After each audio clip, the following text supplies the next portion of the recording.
ठाणे वर्तमानमध्ये मी नितीन बोरसे आपलं पुन्हा एकदा हार्दिक स्वागत करतो।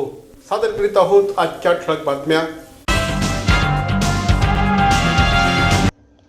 स्वातंत्र्य दिनाच्या निमित्ताने जैन ट्रेडर्सच्या वतीने ठाणेकर नागरिकांना अतिशय उपयुक्त अशा प्रकारच्या ऑफर्स उपलब्ध करून देण्यात आल्या आहेत। जैन ट्रेडर्सच्या माध्यमातून television, fridge, washing machine, air conditioner अशा प्रत्येक प्रॉडक्ट्सवर काही ना काही ऑफर उपलब्ध करून देण्यात आल्याचं जैन ट्रेडर्सचे श्री सुरेश जैन सांगतात। 1968 सालापासून जैन ट्रेडर्स ठाणेकर ग्राहकांची सेवा करत आहे। यंदा स्वातंत्र्य दिनाचं औचित्य साधून विविध प्रकारच्या ऑफर्स देण्यात येत असल्याचं श्री सुरेश जैन सांगतात। त्यामध्ये LED टीव्हीवर होम थिएटर फ्री, त्याचप्रमाणे लो EMI ऑप्शन्स आणि इतरही अनेक प्रकारच्या ऑफर्स उपलब्ध असल्याचं श्री सुरेश जैन सांगतात। 15 ऑगस्टच्या निमित्ताने प्रत्येक प्रोडक्टवर आपल्या दुकानात जेवढे इलेक्ट्रॉनिक प्रोडक्ट आहेत, LED TV, refrigerator, washing machine, air conditioners, प्रत्येक प्रोडक्टवर काही ना काही कुठल्याही प्रकारे ऑफर आहेत। जसं आपण LED टीव्हीवर होम थिएटर फ्री आहे, मोठ्या LED टीव्हीजवर साऊंड बार फ्री आहे, रेफ्रिजरेटरवर चांगल्या 10,000 पर्यंतच्या एक्सचेंज ऑफर्स आहेत, वॉशिंग मशीनमध्ये एक्सचेंज ऑफर्स आहेत। दिवाळीचा सीझन सुरू झाला की अनेक ठिकाणी विविध प्रकारच्या ऑफर्स येत असतात, डिस्काउंट्स दिले जातात। मात्र दीपावलीपूर्वी स्वातंत्र्य दिनाच्या निमित्ताने अनेक चांगल्या ऑफर्स येत असल्याचं देखील श्री सुरेश जैन सांगतात। त्याचप्रमाणे GSTचा इलेक्ट्रॉनिक वस्तूंवर फार काही परिणाम झालेला नाही, त्याचप्रमाणे किमती देखील रास्त असल्याचं श्री सुरेश जैन यांनी सांगितलं। एअर कंडिशनर्समध्ये चांगल्या एक्सचेंज ऑफर प्लस डिस्काउंट्स, भरपूर डिस्काउंट्स आहेत। इन्स्टॉलेशन फ्रीच्या स्कीम चालू आहेत। प्रत्येक रीते काहीतरी कुठल्या तरी काही एक प्रोडक्टमध्ये प्रत्येक मॉडेलवर काही ना काही स्कीम आहे, प्रत्येक ब्रँडवर, प्रत्येक कॅटेगरीमध्ये। ठाणेकरांना एकच आवाहन करीन की ह्या 15 ऑगस्टला जसं मागच्या महिन्यात GST लागलेला आहे, तरी तशी काही प्राईस वाढ झालेली नाही आहे। आणि ज्या दिवाळीच्या आधीच्या ऑफर्स येतात त्या दिवाळीपेक्षाही 15 ऑगस्टच्या निमित्ताने ज्या ऑफर्स येतात त्या दिवाळीपेक्षाही चांगल्या असतात। म्हणून या ऑफर चुकू नका, चांगल्या ऑफर्स आहेत, दुकानात एकदा नक्कीच भेट द्या। त्यामुळे यंदाच्या स्वातंत्र्य दिनाच्या निमित्ताने जर आपण कुठल्याही प्रकारची खरेदी प्लॅन करत असाल तर जैन ट्रेडर्सना एकदा भेट द्यायलाच पाहिजे।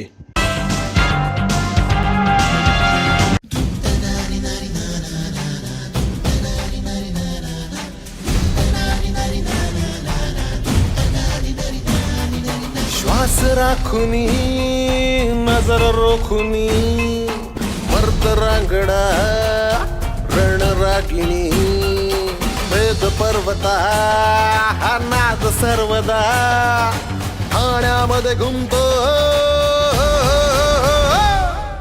दिनांक 13 ऑगस्ट रोजी सकाळी 6:30 वाजता ठाणे महापौर वर्षा मॅरेथॉनचे आयोजन करण्यात आलेले आहे। ही आपली 28वी महापौर वर्षा मॅरेथॉन आहे। दरवर्षीप्रमाणे याही वर्षी देशविदेशातील धावपटू ह्याच्यामध्ये सहभागी होणार आहेत। मी ठाणे महापौर सौ मीनाक्षी राजेंद्र शिंदे समस्त ठाणेकरांना आव्हान करते की जास्तीत जास्त संख्येने आपण ह्या मॅरेथॉनसाठी उपस्थित राहावे। तर भेटूया 13 ऑगस्ट रोजी सकाळी 6:30 वाजता ठाणे वर्षा मॅरेथॉनसाठी। परिसर स्वच्छ ठेवूया, आरोग्यासाठी धावूया। Run for smart. गणपती बाप्पा मोरया, मंगलमूर्ती मोरया। गणरायाच्या आगमनाची वाट बघताय? अहो, फक्त काही दिवसच शिल्लक राहिले आहेत। आरास काय करायची प्रश्न आहे? अहो, मग आहे ना हेरम आर्ट्सची इको फ्रेंडली गणेश मखरं। इको फ्रेंडली वस्तूंचा वापर करून बनवलेली अप्रतिम मखरांसाठी हेरम आर्ट्स, एकहून एक सुंदर आणि आकर्षक designs. Heram arts, Ram Maruti road, Thane. वास्तुशास्त्र म्हटलं की केवळ ठाणे शहरात नाही, केवळ महाराष्ट्रात नाही, केवळ भारतात नाही, तर तब्बल 23 देशांमध्ये एकच नाव समोर येतं आणि ते म्हणजे वास्तू रविराज या संस्थेचं आणि पर्यायाने डॉक्टर रविराज अहिरराव यांचं। रविराज अहिररावांची जर का ओळख करून द्यायची झाली तर या 23 देशांमधला क्रमांक 1चा वास्तुतज्ञ अशा प्रकारची त्यांची ओळख करून देता येईल। स्टॅटिस्टिक्समध्ये जर का गेलो तर 23 देशांमध्ये प्रेझेन्स, 35,000पेक्षा जास्त क्लायंट्स, 7,500पेक्षा जास्त स्टुडंट्स, अशा प्रकारचं अत्यंत भव्य दिव्य अशा प्रकारचं वास्तुशास्त्र हे लोकांपर्यंत पोहोचवलेलं हे व्यक्तिमत्व आहे. रविराज अहिरराव आत्ता आपल्यावर आहेत. त्यांच्या अलिशान अशा प्रकारच्या कार्यालयामध्ये आम्ही आहोत. सर, सर्वप्रथम ठाणे वर्तमानमध्ये आपलं स्वागत. आणि सांगा की वास्तुशास्त्र हे एवढ्या प्रचंड मोठ्या प्रमाणात तुम्ही लोकांपर्यंत पोहोचवलं, या शास्त्राला प्रतिष्ठा प्राप्त करून दिली, काय सांगाल? सर्वप्रथम ठाणे वर्तमानच्या प्रेक्षकांना नमस्कार. प्रतिष्ठा मिळवून दिली असं जे तुम्ही म्हणताय त्याच्या बाबतीत मी असं म्हणेन की मी अशा प्रकारे कुठेही म्हणजे वास्तू रविराज हे खूप मोठं नाव मिळवायचं आणि एवढा सगळा मोठा तामझाम सगळा निर्माण करायचा या हेतूने मी असं काही कामाला कधी सुरुवात केलीच नव्हती. साधारणपणे 1998 साली जेव्हा मला माझ्या गुरूंकडून आदेश मिळाला आणि वास्तुशास्त्र कामाला सुरुवात केली त्यावेळी एवढंच माहिती होतं की वास्तुशास्त्र घराघरात पोहोचलं पाहिजे. घराघरामध्ये समस्या आहे, घराघरामध्ये प्रॉब्लेम्स आहेत, प्रत्येक उद्योगात प्रत्येक व्यवसायात प्रॉब्लेम्स आहेत. त्यामुळे या प्रॉब्लेम्स सॉल्व्ह करण्यासाठी किंवा हे प्रॉब्लेम दूर करण्याचं सामर्थ्य वास्तुशास्त्रामध्ये आहे. त्यामुळे वास्तुशास्त्र जगभर गेलं पाहिजे ही कुठेतरी मनाच्या कोपऱ्यात कुठेतरी एक सुप्त इच्छा होती. पण हे सगळं मी साध्य करू शकेल असं त्यावेळी तरी 1998 साली मला वाटलं नव्हतं. मी माझं काम सुरू केलं. म्हणजे मी असं म्हणेन की साधारणपणे 2000 साली मी पहिल्यांदा एका प्रॉपर्टी एक्झिबिशनमध्ये मी भाग घेतला आणि त्या एक्झिबिशनमध्ये माझं जे काम किंवा मला जो काही प्रतिसाद मिळाला तो इतका प्रचंड मोठा होता की मी असं म्हणेन की 2000 सालानंतर वास्तू रविराज या संस्थेनं कधी मागे वळून बघायची वेळच आली नाही. मग या दरम्यान मी असं म्हणेन की मी वास्तुशास्त्र कन्सल्टन्सी करता करता वास्तुशास्त्र क्लासेस सुरू केले. क्लासेसमध्ये सुद्धा मी असं म्हणेन की सर्वोच्च म्हणजे प्रदीर्घ कालावधीचा क्लास म्हटला तर वास्तू रविराजचा क्लास ही पहिली ओळख आम्ही त्याच्यामध्ये निर्माण केली. त्यानंतर वास्तुशास्त्र मुंबई, पुणे, महाराष्ट्र, भारत करता करता मला मॉरिशस, श्रीलंका, नेपाळ असं करता करता 2004-05 मध्ये मला इंग्लंडमधून आमंत्रण आलं. इंग्लंडमध्ये मी त्या दरम्यान मी 4 ते 5 वेळा गेलो. तिथे सुद्धा मी एक वास्तुशास्त्र क्लास घेतला, छोटीशी बॅच. त्यानंतर सगळ्यात पहिल्यांदा मी असं म्हणेन की मी 2006 साली माझं पहिलं पुस्तक प्रकाशित केलं.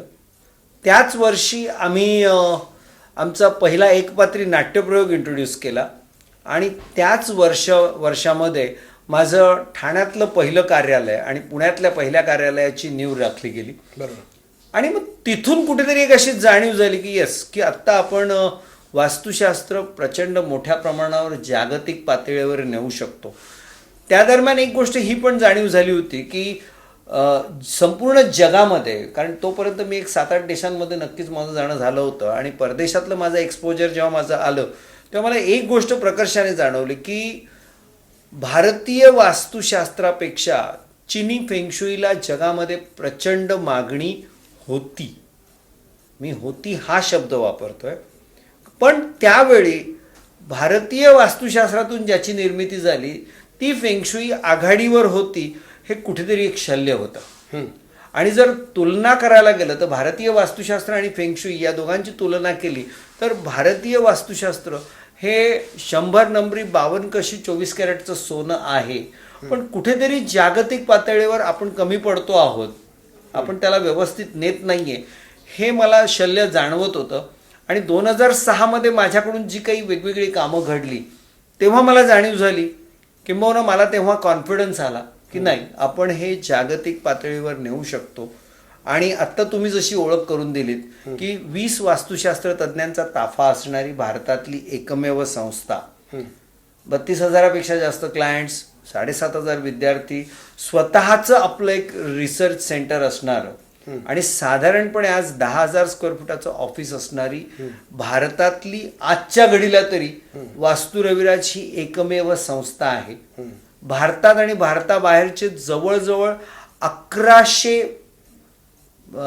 बिल्डर्स आणि डेव्हलपर्स आणि 500 पेक्षा जास्त मोठे कॉर्पोरेट्स आज वास्तू रविराज बरोबर जुळलेले आहेत. किंबहुना वास्तू रविराजचं मार्गदर्शन घेऊन ते स्वतःच्या व्यवसायाची आणि 32,000 परिवारांमध्ये वास्तुशास्त्राची सेवा देऊन त्या परिवारामधल्या समस्या शंका या सगळ्या दूर करण्याचं काम आत्तापर्यंत आम्ही म्हणजे मी काम करत गेलो.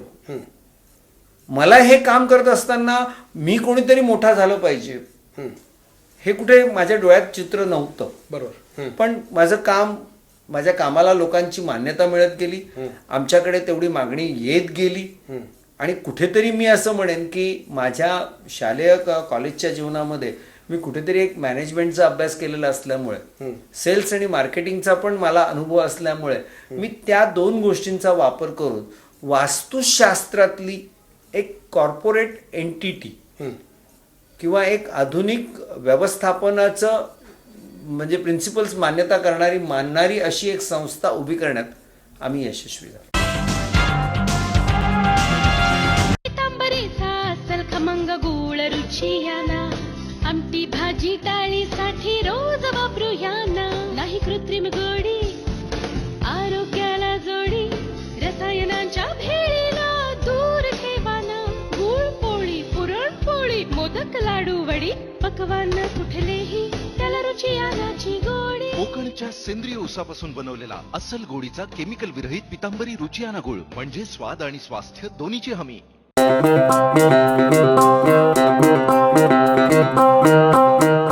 Zip your wallets, don't worry, money will travel swift and fast. Cause TJSB का नया है ये Magic Transact app.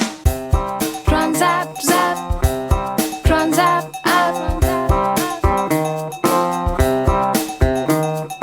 एक ही virtual ID से transaction है secure and safe. Just tap the tab of Transact app and make your life all sorted.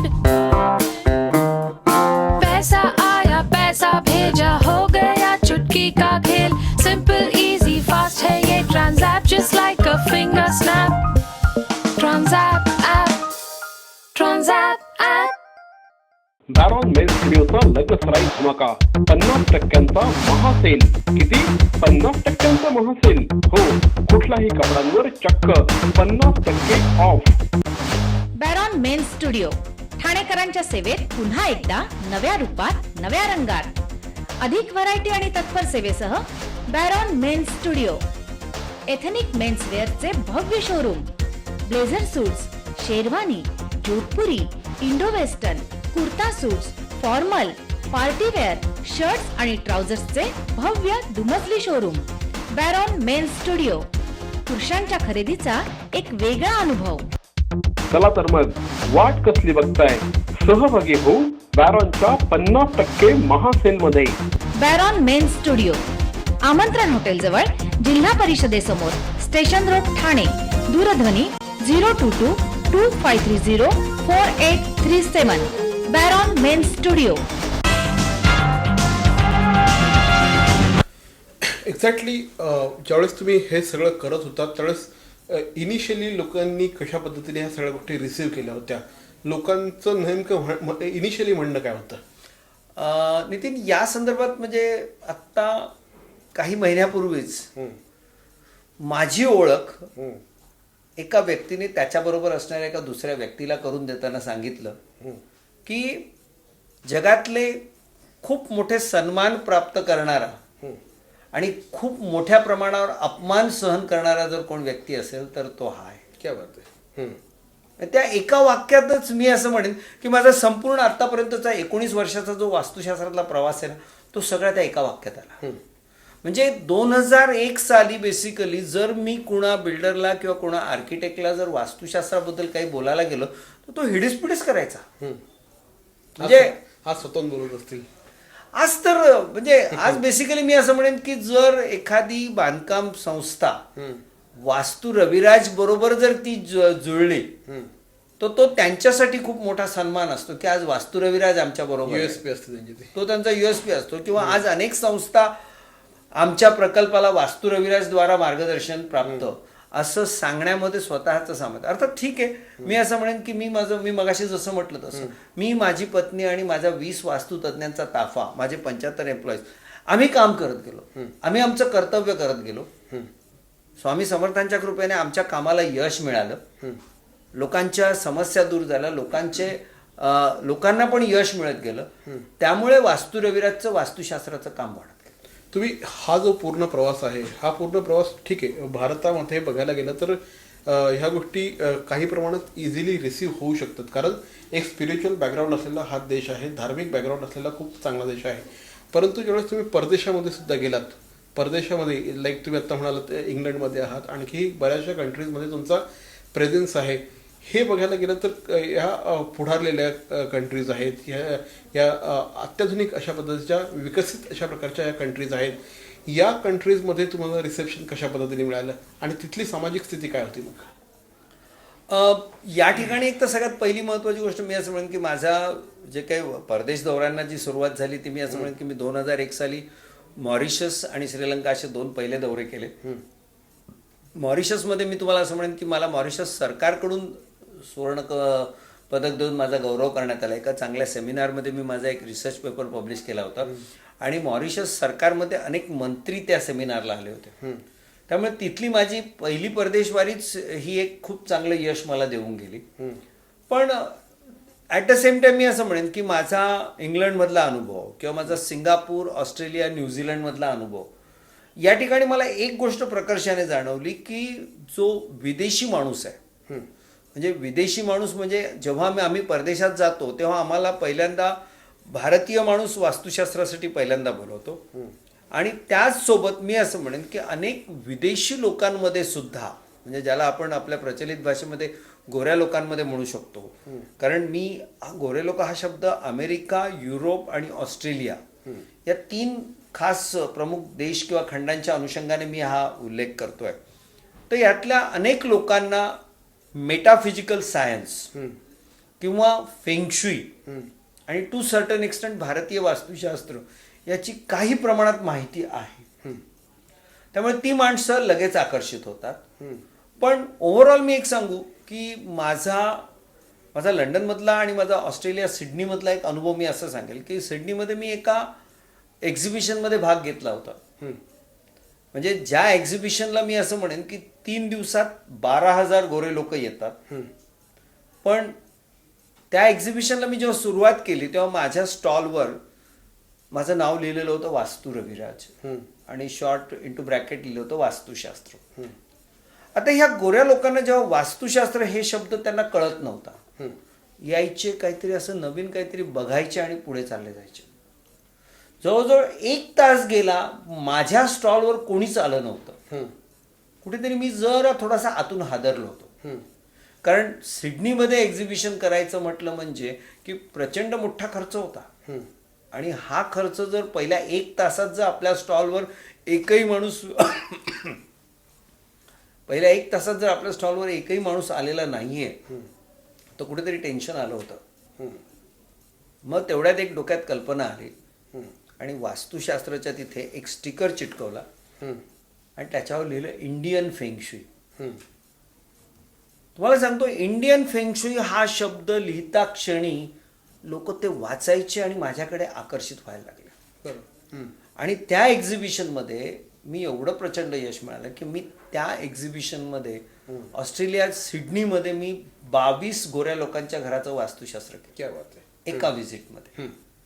आणि मग तिथून जी काही एक सगळी सुरुवात झाली. मग त्यामुळे काय झालं ना की या दरम्यान बेसिकली वास्तुशास्त्र मला सुरुवातीला वास्तुशास्त्र इंटू ब्रॅकेट इंडियन फेंगशुई किंवा मी असं म्हणेन की आता 2015 मला जेव्हा स्वित्झर्लंडमध्ये डॅव्होसला वर्ल्ड कम्युनिकेशन फोरमला जेव्हा मला आमंत्रित केलं गेलं की वर्ल्ड कम्युनिकेशन फोरममध्ये मी वास्तुशास्त्रावर बोलावं, तर तेव्हा सुद्धा तिथे 40 देशातले वेगवेगळे प्रतिनिधी आले होते सरकारचे.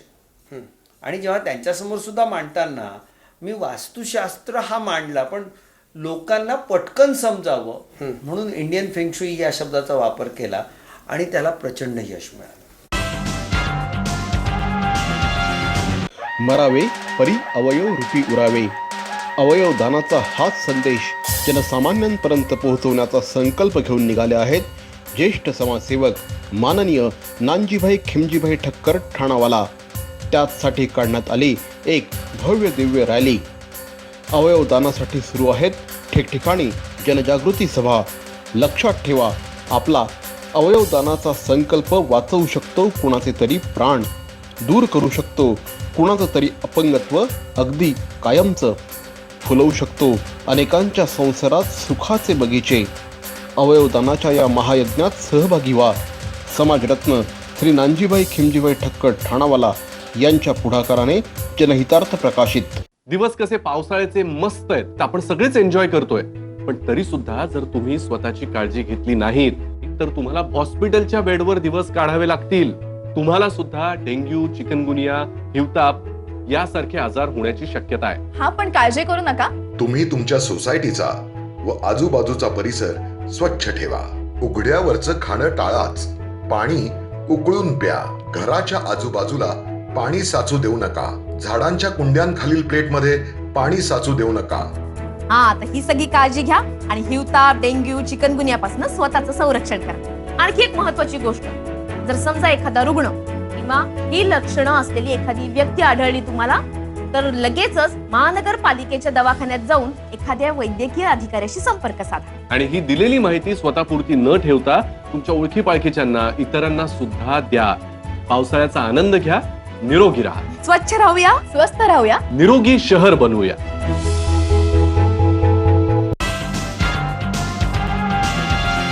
एक्झॅक्टली. हे सगळं आता तुम्ही आज ठीक आहे 98 ते 2017 20 वर्षाचा हा प्रवास आहे. 20 वर्षाच्या प्रवासामध्ये आज जी आपण आकडेवारी वाचली ही एक ह्यूज आकडेवारी आहे. हा सक्सेस आहे. हा सक्सेस ज्याप्रमाणे रविराज अहिररावांचा आहे त्याच पद्धतीने हा सक्सेस वास्तुशास्त्राचा सुद्धा आहे. अनेक लोकांच्या पर्यंत तुम्ही पोहोचलात. सगळ्यात महत्त्वाचं म्हणजे या संदर्भात तुम्ही जाणीव जागृती निर्माण केलेली आहे. पुढच्या 20 वर्षांमध्ये हे संपूर्ण शास्त्र तुम्ही कुठे बघता? पुढच्या 20 वर्षामध्ये मी असं म्हणेन की प्रत्येक बांधकामामध्ये वास्तुशास्त्राचा प्रकर्षाने विचार केलेला असेल. प्रत्येक बँकेच्या पॅनलवर एक वास्तुतज्ञ असेल. किंबहुना मी असं म्हणेन की कुठलीही इंडस्ट्री, मग ती स्मॉल स्केल इंडस्ट्री असू दे किंवा प्रचंड मोठा लार्ज स्केल इंडस्ट्री असू दे, ती इंडस्ट्रीज सुद्धा सेटअप करताना त्याच्यामध्ये वास्तुशास्त्राचा विचार नक्कीच केला जाईल.